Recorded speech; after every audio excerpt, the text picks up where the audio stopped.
Back at the book segment tonight, analysis by the Pew Research Center says for the first time in American history, most children are not living in a home with two married heterosexual parents in their first marriage. In fact, the exact number is 46% in a traditional situation. Joining us now from Washington to assess what that means, Charles Krauthammer. Okay, so for baby boomers like you and me, in our lifetime, we have seen a dramatic change in the American family. How do you assess it? Well, there would be two explanations. One is that marriage is more unstable. I don't think that explains the new numbers. It is true that divorce rate doubled between 1960 and 1980. It more than doubled.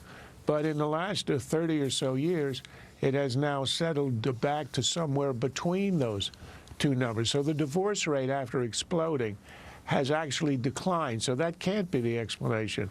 The explanation, I think, most obviously is what we used to call illegitimacy, single parenthood, which has exploded. In 1960, it was at 5%. It is now at 41%. Wow. That is unprecedented in sort of modern history. It's kind of a social experiment whose results we don't see. But we surely know that any child raised by one parent is going to have a much harder time in general in terms of education, discipline, socialization, economic possibilities. All of those are diminished, and it is an epidemic that is at the root of many of the social pathologies, particularly in the African American community, with the 71% out of wedlock birth rate now, and you can stem back poverty. Every stat says, you know, if you are a single mom and you have 2 or 3 kids, you're going to be poor.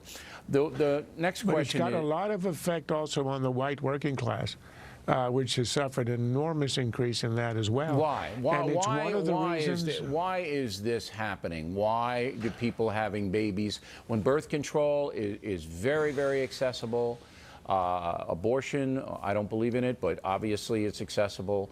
Why is that happening? The major factor, I think, is the lack of stigma attached to it. And it seems to me, for the individual, you want to be humane, you want to be sympathetic for the individual. It's a good thing that there is no stigma. But collectively, for society, when the rate hits 41%, it is a disaster for society. It's like food stamps. For an individual who is hungry, it's a good thing. For society in general, where you're at 50, 60 million on food stamps, it's a bad thing. So it's a dilemma. It's really hard to figure out. Should we have stigma or not? But certainly, the removal of the stigma, the normalization of illegitimacy has been a catastrophe for society, and we're going to suffer the consequences. We are. We are now.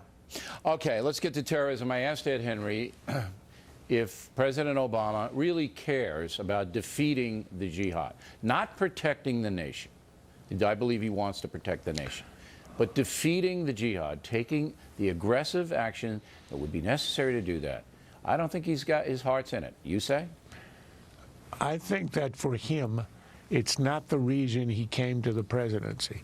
In the same way that on domestic affairs, he talks about reforming entitlements and all that, but he hasn't lifted a finger for that, because what he cares on domestic affairs is about equality, it's about climate change, it's about all these other things.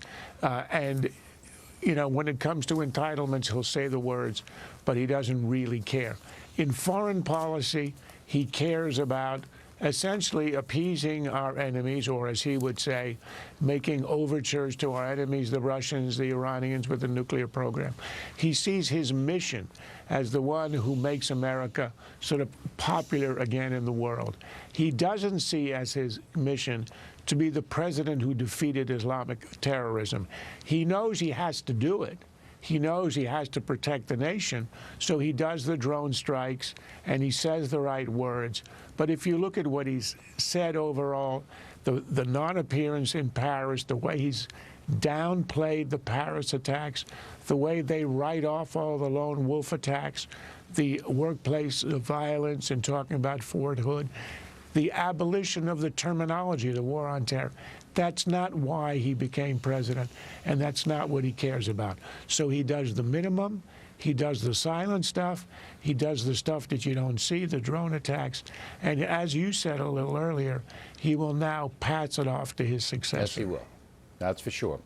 All right, Charles, we appreciate it.